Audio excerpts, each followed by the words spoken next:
Everyone, आज मैं आपके लिए लाया हूँ आईसीएससी क्लास 7 से चैप्टर नंबर 22 जो कि है प्रोबेबिलिटी। ठीक है, तो चलिए आज हम बात कर लेते हैं कि प्रोबेबिलिटी असल में होती क्या है। पहले मैं इसका आपको फॉर्मूला बताऊंगा प्रोबेबिलिटी असल में है क्या, और उसके बाद इसकी एक्सरसाइज जो कि है एक्सरसाइज 22A इसको भी सॉल्व करूंगा।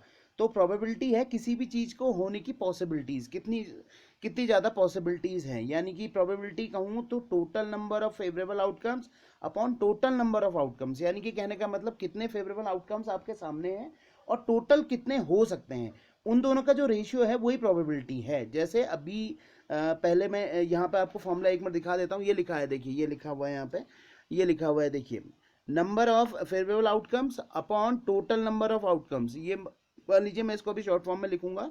तो मेरे पास यहाँ पे देखिए क्वेश्चन नंबर फर्स्ट क्या कह रहा है, मेरे पास क्वेश्चन नंबर फर्स्ट कह रहा है अ कॉइन इज टॉस्ड, एक कॉइन टॉस किया जा रहा है और आपको प्रोबेबिलिटी फाइंड आउट करनी है अ हेड और नॉट गेटिंग अ हेड। आपको बताना है कि उस कॉइन में हेड आने की प्रोबेबिलिटी कितनी है और नॉट हेड आने की प्रोबेबिलिटी भी कितनी है, ये दोनों आपको बतानी है।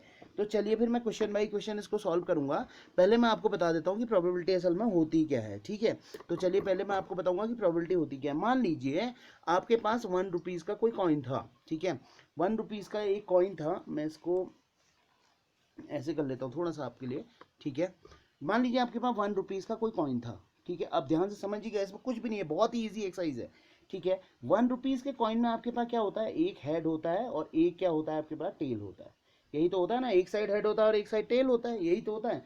अब देखिए अगर आप जब कॉइन को स्पिन करेंगे तो इसका एक ही स्पेस तो आपके पास आएगा। अब जब कॉइन को आप स्पिन करेंगे, कॉइन को आप स्पिन करेंगे, या तो हेड आएगा या टेल आएगा, आएगा, सिंपल सी बात है। तो एक ही आउटकम आपके पास, फेवरेबल आउटकम आपके सामने होगा, या तो हेड होगा या टेल होगा। तो इसका फॉर्मूला क्या होता है, P probability equals to event space upon sample space. E for event, S for sample. अब ध्यान से देखिएगा इवेंट क्या है। अगर मैं पूछूं हेड आने की प्रोबेबिलिटी, ध्यान से सुनिएगा, पहला क्वेश्चन ऐसे ही निकल जाएगा।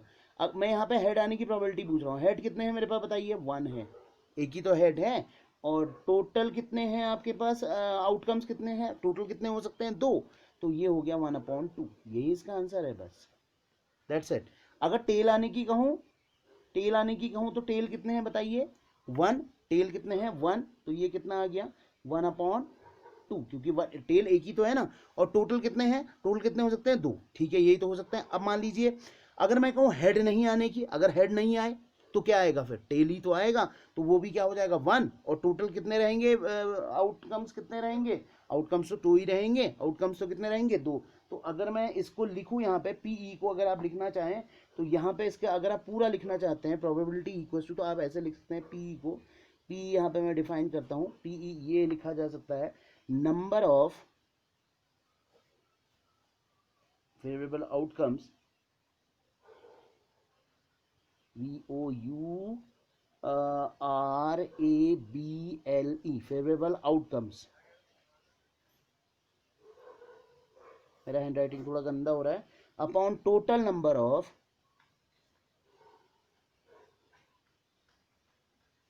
आउटकम्स। ठीक है, ठीक हो गया, बात समझ में आई। तो या तो आप इस फॉर्म में लिख लीजिए, या इसको शॉर्ट फॉर्म में कैसे लिख सकते हैं, पीई अपॉन PS, ये इसका शॉर्ट फॉर्म है। तो आपको ये लिखना पड़ेगा। अब देखिए आपके क्वेश्चन नंबर फर्स्ट क्या था, आपके पास क्या पूछ रहा है, आप पहले लिख लीजिएगा। ये लिख रखा गेटिंग अ हेड, तो हेड कितने आएंगे इस केस में, हेड कितने होंगे, हेड एक ही तो होगा, एक ही हेड तो होगा, एक कॉइन में एक ही तो हेड होगा। तो P/PS एक हेड हो गया, हेड 1/2। और टेल आने की, नॉट हेड गए, नॉट हेड, नॉट हेड कह रहा है, हेड नहीं आएगा तो फिर क्या आएगा, टेल आएगा। तो यानी कि टेल आने की प्रोबेबिलिटी कितनी हो गई, वही 1/2। तो ये इसका आंसर हो गया दोनों के केस में। ठीक है, चलिए अब देख लेते हैं फिर नेक्स्ट क्वेश्चन। नेक्स्ट क्वेश्चन देखिए, एक कॉइन को 80 टाइम स्पिन करा जा रहा है। 80 टाइम मतलब आपका कॉइन है, आप घुमाते रह रहे हैं, 80 टाइम उछाल रहे हो, उसको स्पिन कर रहे हैं, तो उसमें क्या आ रहा है, 38 टाइम्स तो क्या आ रहा है, हेड आ रहा है। अब ध्यान से देखिए, 38 टाइम्स क्या आ रहा है, हेड आ रहा है। और कहने का मतलब है, तो फाइंड आउट करना है हमें। यहाँ पे देखिए प्रोबेबिलिटी किसकी निकालनी है, हेड आने की, और क्या निकाल, सॉरी टेल आने की, और कितनी है, हेड आने की। तो बताइए हेड आने की प्रोबेबिलिटी तो डायरेक्ट कितनी हो जाएगी, 38 अपॉन कितना हो जाएगा, 80। होगा नहीं होगा, अब सीधे डायरेक्ट आपसे पूछ रखा है कि भैया हेड आने की प्रोबेबिलिटी कितनी है बताएं आप। तो हेड कितने हैं आपके पास, आप देखिए तो यहाँ पे हेड कितने हैं, 38 है। तो यहाँ पे लिखिएगा टोटल कॉइन कितना टाइम स्पेंड कर रखा है 80 टाइम्स, ठीक हो गया। तो आपके पास टोटल नंबर ऑफ आउटकम्स कितने हो गए 80, ठीक हो गया। हेड की प्रोबेबिलिटी कितनी होगी 38। तो यहाँ देख लेते हैं फिर क्वेश्चन नंबर आपके पास कौन सा है, क्वेश्चन नंबर है आपके पास सेकंड। तो आपके पास टोटल आउटकम्स कितने हैं, टोटल नंबर ऑफ आउटकम्स हैं आपके पास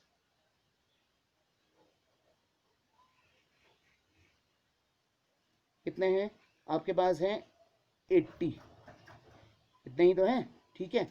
और हेड वाले कितने हैं, जिससे हेड आ रहा है वो आ रहा है 38 टाइम्स, आ रहा है 38 टाइम्स। और टेल कितने से आ रहा है चेक करें तो, टेल आने की कितनी है, टेल आने के हैं आपके पास 80 माइनस 38, यही तो है होगा।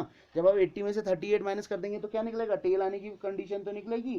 तो टेल आने की कंडीशन कितनी हो जाएगी बताएं आप, टेल आने की कंडीशन कितनी हो जाएगी, यहाँ पे माइनस करें तो ये हो जाएगा 42, ठीक है 42। अब आप पूरा फॉर्मूला लिखेंगे, मैं शॉर्ट फॉर्म में लिख रहा हूँ। अब आपको क्या निकालना है, पहले हेड आने की निकालनी है। अगर मान लीजिए हेड आने की निकालनी है तो हेड आने की क्या होगी, वही P E upon P S, event upon sample. तो इवेंट कितने हो गए यहाँ पे, हेड आने में 38 अपॉन हाउ मच 80, ये इसका आंसर हो गया, ठीक है। और टेल आने की निकाल लेते हैं, फिर ऐसे ही फाइंड आउट कर लेते हैं टेल आने की। टेल कितना है, मैंने यहाँ कितना निकाला देखिए, जितने कंडीशन है हेड में से माइनस कर दीजिए तो बचेंगे टेल ही, तो वही लिख लिए। फिर पी ई अपॉन कितना हो गया पी एस, तो हो गया आपके पास 42 अपॉन 80। आप इसे कट कर सकते हैं, कट करना चाहते हैं कर लीजिए। ये 2 1 जा 2, 2 2 जा सॉरी 2 2 जा 4, 2 1 जा 2, और ये कितना हो गया 40। ये आपके पास आंसर हो गया, ठीक है। तो चलिए इसके बाद हम नेक्स्ट क्वेश्चन देख लेते हैं। नेक्स्ट क्वेश्चन है आपके पास, ये आप क्वेश्चन को एक बार ध्यान से देख लीजिए। ये रहा, आपको दिख रहा होगा। ये क्या कह रहा है, डाइस थ्रो 20 टाइम। डाइस को जानते हैं आप, जिससे आप लूडो खेलते हैं, सिंपल सी बात है, ठीक है। उसमें कितने स्पेस होते हैं, अगर आप सोचिए पहले कितने स्पेसेस होते हैं आपके पास, काउंट करिए। तो अगर आपने देखा होगा, एज्यूम करिए कितने होते हैं उसमें, कितने स्पेस होते हैं आपके पास, 6 स्पेसेस होते हैं। 1 2 3 4 5 6, 6 ही तो होते हैं। और हर स्पेस में क्या लिखा रहता है, 1 2 3 4 5 6, ऐसे ही तो लिखा रहता है, ठीक है। जैसे ये रहा, अब मैं आपको दिखा भी दे रहा हूँ 1 मिनट के लिए।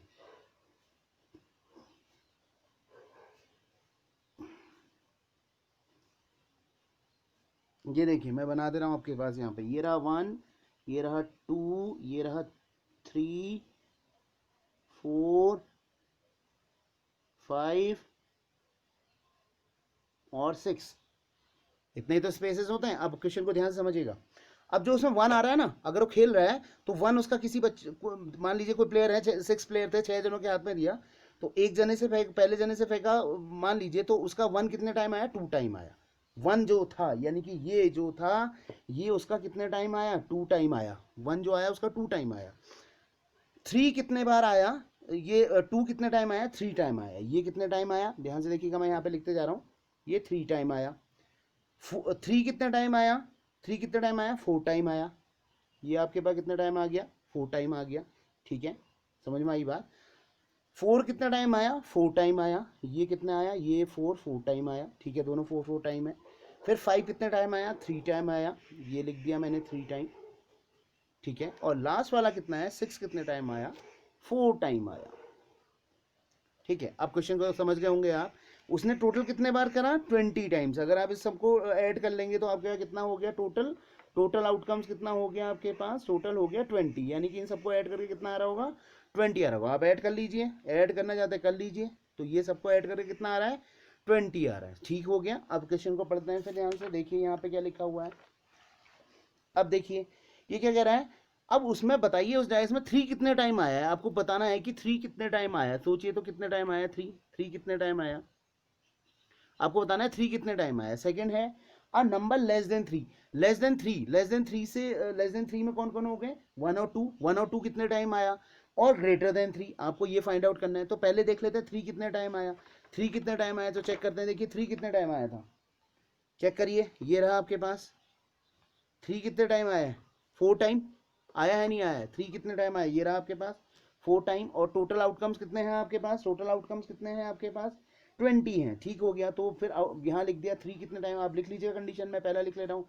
Find out the probability of 3, 3 की निकालनी है आपको, पूरा आप पूरा मेथड लिखिएगा, ठीक हो गया। तो क्योंकि अगर मैं बनाता रहूँ तो वीडियो बहुत लंबा बन जाएगा, समझ में आई बात, ठीक है। तो ये पी ई अपॉन कितना हो गया, पी एस, मुझे इसकी प्रोबेबिलिटी निकालनी है, किसकी, 3 की। तो 3 कितने टाइम आ रहा है, 4 टाइम आ रहा है, तो 4 अपॉन कितना हो गया, 20 हो गया। इसको आप कट कर लीजिए तो ये आ गया 1 अपॉन 1/5। ठीक है, अब देखिए सेकेंड पार्ट क्या कह रहा था हमसे, समझ में आ गई होगी बात, क्योंकि कितना टाइम आ रहा है देखिए, 3 कितने टाइम आ रहा है, 4 टाइम तो आ रहा है, ये 4 है हाँ लिखा हुआ।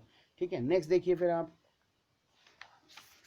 अब क्या कह रहा है, अ नंबर लेस देन 3। अब लेस देन 3 में कौन कौन है भैया, ये और यही तो है लेस देन 3 में।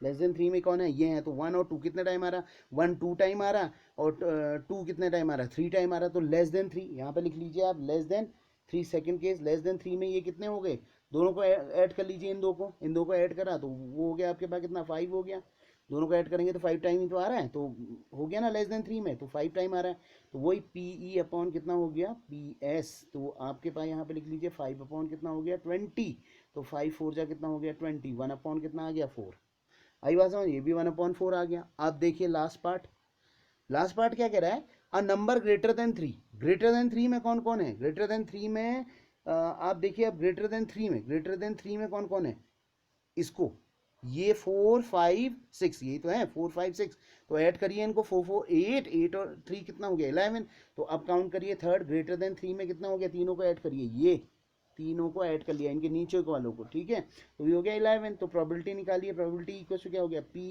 ई अपॉन पी एस, तो ये आ गया आपके पास, अगर आप देखें तो ये आ जाएगा 11/20, बस ये इसका आंसर है। ठीक है, चलिए फिर नेक्स्ट देख लेते हैं, ये तो ओरल क्वेश्चन है, देखिए 50 बॉयज़ हैं, 21 टी लाइक करते हैं और 29 डिसलाइक करते हैं। भैया अब कुछ 50 लड़कों का एक ग्रुप है, उसमें कुछ लोग क्या पीते हैं, चाय पीते हैं, और कुछ लोग कॉफ़ी पीते हैं, मान लीजिए सपोज, तो कुछ लोगों को चाय पसंद है और कुछ लोगों को कॉफ़ी पसंद है, तो लाइक करने वाले कितने हैं, ध्यान से देखिए जरा यहाँ पे, लाइक करने वाले कितने हैं, लाइक करने वाले तो 21 है, और डिसलाइक करने वाले कितने हैं, 29 है, तो कहने का मतलब क्या है, लाइक टी, तो निकाल लेते हैं प्रॉबिलिटी, फिर चलिए इसको भी निकाल लेते हैं। क्वेश्चन नंबर कौन सा है, ये 4th, बहुत छोटा सा क्वेश्चन है। लाइक वाले कितने हैं, लाइक वाले हैं आपके पास 21, लाइक वाले 21 ही तो हैं, चेक कर लेते हैं एक बार, हाँ 21 है, और डिसलाइक वाले कितने हैं,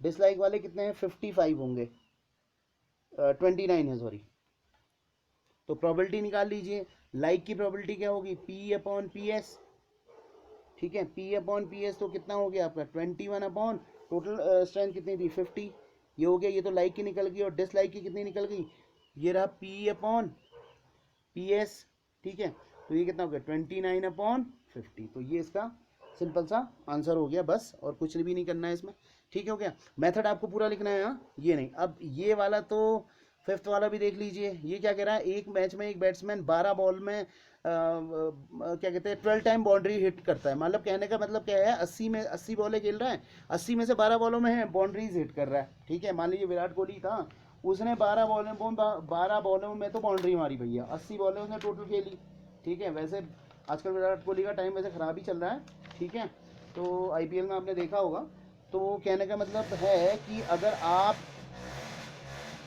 इसमें देखें तो 21 टाइम्स क्या कर रहा है वो, 21 टाइम्स बाउंड्री हिट कर रहा है 80 बॉल्स में से, तो वो पूछ रहा है कि उसने कितने में बाउंड्री हिट करी और कितने में बाउंड्री हिट नहीं करी, ठीक हो गया, कितने में उसने बाउंड्री हिट करी और कितने में बाउंड्री हिट नहीं करी, तो चलिए देख लेते हैं फिर, बाउंड्री जो हिट करी उसने, हिट कर रहा है कितनी बॉल्स में, 12 बॉल्स में, और जो नॉट हिट नहीं कर रहा है कितनी बॉलें खेली है उसने 80 में से आप क्या कर दीजिए 12 माइनस कर दीजिए, तो कितना हो गया 68, यही तो हुआ 68 हुआ ना, तो चलिए प्रोबेबिलिटी निकालते हैं फिर हिट करने की प्रोबेबिलिटी तो कितनी होगी, सीधे सीधे कितनी होगी 12/12 टोटल बॉल्स कितनी थी 80, तो ये आ गया आपके पास 3/12, और नॉट हिट जिसमें नहीं हुई, जो उसने खाली डॉट बॉल्स खेली, तो डॉट बॉल्स खेलने की कितनी होगी 68/80, तो ये आ गया आपके पास कितना आ गया 17/20, ठीक हो गया, यही होगा सिंपल सी मेथड, आप लिख लीजिएगा, इसमें हिट नहीं की है, इसमें हिट की है। चलिए ऐसे ही आप ये वाला क्वेश्चन करेंगे मार्बल्स वाला, ठीक हो गया 1 to 8 वाला। चलिए ये वाला मैं बता देता हूँ, 2 कॉइन्स हैं आपके पास, ठीक है, 2 कॉइन्स हैं, ये रहा आपके पास, 2 कॉइन स्पिन कर रहा है एक साथ, ठीक हो गया, 100 टाइम कर रहा है, 100 टाइम लगा है स्पिन करने में, तो 2 बार हेड आया जिसमें उसका, दोनों कॉइन आपने करे और दोनों कॉइनों को उछाला, तो दोनों कॉइनों में जो हेड आ रहा है वो आ रहा है 21 टाइम्स, और दोनों कॉइनों में टेल जो आ रहा है वो आ रहा है 24 टाइम्स, समझ रहे होंगे आप, आपको आपने उछाला, दोनों में हेड आया, वो आया आपके पास कितने बार आया वो आया आपके 21 टाइम, दोनों में टेल आया वो कितना है 24 टाइम। एक में हेड एक में टेल, या पहले में हेड दूसरे में टेल, यही तो कंडीशन होगी, पहले में हेड दूसरे में टेल। अब समझ जाइए इसको कैसा आ रहा होगा। एक मिनट के लिए यहाँ देखिए मैं बना देता हूँ आपके लिए। आपके पास कॉइन है, मान लीजिए हेड और टेल, एक कॉइन में ये तो होता है head tail head tail head tail head tail, ये रहा। अगर आप इससे इसको मल्टीप्लाई करें तो क्या आएगा, हेड हेड, या तो दोनों में हेड आएगा, या क्या आएगा हेड टेल आएगा, यही तो आ सकती है कंडीशन। या क्या आएगा हेड टेल, या क्या आएगा टेल टेल, ये तो कंडीशन हो सकती है। देखिए हेड हेड टेल टेल की यही तो कंडीशन बन रही है। और या तो पहले में हेड दूसरे में टेल, या टेल हेड, यही तो कंडीशन हो सकती है। जैसे ये टेल हेड बना लीजिए, सॉरी ये टेल हेड आ जाएगा। आ गई बात समझ में। या तो पहले में हेड दूसरे में टेल आ सकता है, या पहले में टेल दूसरे में हेड आ सकता है। तो कंडीशन क्या है आपके पास, देखिए तो ये आपके पास कंडीशन है। तो ये पूछ रहा है टू हेड्स आने की प्रोबेबिलिटी कितनी है। अब मैं डायरेक्ट बता दे रहा हूँ आपको, टू हेड्स आने की प्रोबेबिलिटी कितनी होगी 21/100। टू हेड्स कितने में है 21 है। तो यहाँ पे मैं लिख दे रहा हूँ पी अपॉन कितना हो गया, पी एस मैं शॉर्ट फॉर्म में लिख रहा हूँ, आप पूरा लिखेंगे 21/100। ठीक हो गया। अब दूसरा देख लेते हैं, ये रहा आपके पास आंसर, देख लीजिए। दूसरा क्या है, एग्जैक्टली वन हेड, ये लिखा हुआ है एग्जैक्टली वन हेड कितने में है 55। 55 अपॉन कितना हो गया एग्जैक्टली वन हेड, क्या एग्जैक्टली वन हेड जिसमें हो तो ये कितना है 55। तो ये दूसरी कंडीशन हो गई। ये रहा आपके पास ये कंडीशन और ये कंडीशन, ये दो हैं क्रॉस वाली, ये दो ही तो कंडीशन होंगी। तो ये दो कंडीशन में कितना आ गया, लिख लेते हैं यहाँ पे पी अपॉन पी एस। तो ये कितना आ गया 55/100। कट कर लीजिए इसको अगर करना चाहते हैं, आपकी मर्जी। तो ये आ जाएगा 21/20। ठीक हो गया। और लास्ट वाला देख लीजिए, नो हेड, नो हेड वाली कितनी है 24 है, नो हेड वाली 24 ही तो है। तो ये रहा आपके यहाँ नो हेड वाली कितनी हो जाएगी, P equal to P E upon P S. तो ये आ जाएगा आपके पास नो हेड वाली 24/100। तो ये आ जाएगा 1/2 अपॉन कितना हो गया 50। ठीक है, और कट कर लीजिए सॉरी इसको, ये आ जाएगा 6/25। ठीक है, ये रहा इसका आंसर। ठीक है, चलिए फिर नेक्स्ट देख लेते हैं। अब देखिए एट्थ भी सॉल्व कर रहा हूँ और नाइन्थ भी सॉल्व कर रहा हूँ, एट्थ और नाइन्थ दोनों सॉल्व कर रहा हूँ। ठीक हो गया। अब देखिए एक बैग में क्या कह रहा है, 4 वाइट बॉल्स हैं, बहुत सिंपल से क्वेश्चन है, आप तो ओरली कर सकते हैं। 4 वाइट बॉल्स हैं और 6 ब्लैक बॉल्स हैं, तो दोनों को ऐड कर दीजिए, टोटल नंबर ऑफ बॉल्स कितनी हो गई। मान लीजिए एक बैग है उसमें टोटल नंबर ऑफ बॉल्स होगी 10। तो ब्लैक बॉल्स आने की प्रोबेबिलिटी कितनी होगी, ब्लैक अपॉन टोटल, तो ब्लैक अपॉन टोटल कितना हो गया 6/10। व्हाइट बॉल्स कितनी हो गई, अब देखिए यहाँ पे व्हाइट बॉल्स कितनी है 4 अपॉन कितना हो जाएगा 10। कट कर लीजिए आप आंसर को। ठीक हो गया, समझ में आई बात। तो पहला वाला आंसर कितना हो जाएगा, देखिए पहला वाला हो जाएगा आपके टोटल बॉल्स कितनी होगी 6 + 4 कितनी हो गई आपके पास 10 हो गई। ठीक हो गया। अब देखिए आपके पास पहली बॉल क्या है, ये है आपके पास 6 क्या है, 6 है आपके ब्लैक और ये वाइट है। ठीक हो गया। तो ब्लैक बॉल्स कितनी हो गई आपके पास, ब्लैक बॉल होगी 6/10। ठीक हो गया, इसको कट कर लीजिए तो आंसर आ जाएगा आपके पास। वाइट बॉल्स कितनी हो गई, वाइट बॉल्स भी कितनी होगी 4/10। आई बात समझ में, ये आ गया 4/10। और क्या कह रहा है, आपको पूरा मेथड से लिखना है। ठीक हो गया। No black balls, no black balls यानी कि ब्लैक बॉल्स को हटा दीजिए तो क्या आएंगी, ब्लैक बॉल नहीं आनी चाहिए थैले में। अगर ब्लैक बॉल्स को मैं हटा दूंगा, ब्लैक बॉल्स को हटा दीजिए बैग में से, अब आपके पास बची क्या बताइए, सिर्फ व्हाइट बॉल्स तो बची। तो 4/ कितना होगा, वो भी 10 ही होगा। ये भी 4/10 आएगा, ये भी हो। अगर यहाँ पे क्या होता, अगर नॉट ब्लैक की जगह नॉट रेड होता तो क्या आते, रेड को सॉरी अगर नॉट वाइट होता तो क्या आते, व्हाइट को हटा देते। तो ये कितना हो जाता 6/10 हो जाता। ठीक है, चलिए फिर इसको नाइन्थ वाला फिर सॉल्व कर रहा हूँ, पहले 10th वाला कर रहा हूँ। देखिए 1 से लेके 100 तक के कार्ड के नंबर लिख लीजिए आप हर किसी में। ठीक हो गया, 1 2 3 4 5 6 कार्ड के कार्ड रखिए, उसमें हर किसी में एक एक डिजिट लिखिए, 1 2 3 4 ऐसे करते करते 100 तक आप नंबर लिख लीजिए। 50 वाला 50 नंबर का कितने कार्ड होंगे आप क्या बताइए, बताइए जल्दी जरा। एक ही तो कार्ड होगा जिसमें 50 लिखा होगा, तो 1/ कितना हो जाएगा 100। 80 लिखा हुआ कितना होगा 1/100। 40 लिखा हुआ कितना होगा 1/100। ठीक हो गया, तो सबका क्या आंसर होगा 1/100। अब देखिए सिंगल डाई थ्रो कर रहा है, तो सिंगल डाई का आपको मैंने कंडीशन बता दी थी, अभी बताई थी आपके पास, ये रहा आपके पास। तो ये क्या हो गया 1 2 3 4 5 6 ऐसी तो होंगी 1 2 3 4 5 6। नीचे वाली कंडीशन मत देखिएगा, अभी मैंने बता रखा आपको 1 2 3 4 5 6, ये 6 कंडीशन ही तो होंगी। अब क्या कह रहा है देखिए 4 आने की प्रोबेबिलिटी, तो 4 आने की प्रोबेबिलिटी कितनी होगी बताइए, 4 कितने होंगे, एक ही तो होगा, एक ही तो होगा, तो कितना हो जाएगा 1/6। एक ही तो होगा 1/ एक ही तो आएगा 1/ और टोटल कितने हो गए 6। 1/6 4/6 नहीं होगा, एक ही कंडीशन है, सिर्फ एक ही है, तो 1/6 होगा, 4/6 मत लिखिएगा। ठीक है। अब दूसरा क्या है 6, 6 कितने हैं, अब फिर 6 आप 6/6 मत बोल दीजिएगा, 1/6 है, एक ही कंडीशन है, सिर्फ एक ही कंडीशन है 1/6। अब क्या कह रहा है ग्रेटर देन 4, ग्रेटर देन 4 का कहने का मतलब कितनी कंडीशन है, ये और ये है, ग्रेटर देन फोर का कहने का मतलब फोर से ऊपर, ये वाली कंडीशन है और ये वाली कंडीशन है। तो टू अपॉन कितना हो गया, 6 हो गया, तो कितना आ गया आंसर, 1/3 हो गया। ठीक है, तो ये थे फिर आज का वीडियो। अगर वीडियो अच्छा लगा हो तो please like, subscribe and share my channel. Please like तो आप कर सकते हैं, उसमें आपका तो कुछ नहीं जा रहा है, ठीक है, समझ में आई बात। तो कम से कम लाइक, शेयर और कमेंट, हो सके तो एक कमेंट भी कर दीजिए अगर आपको वीडियो अच्छा लगा हो तो। Thank you.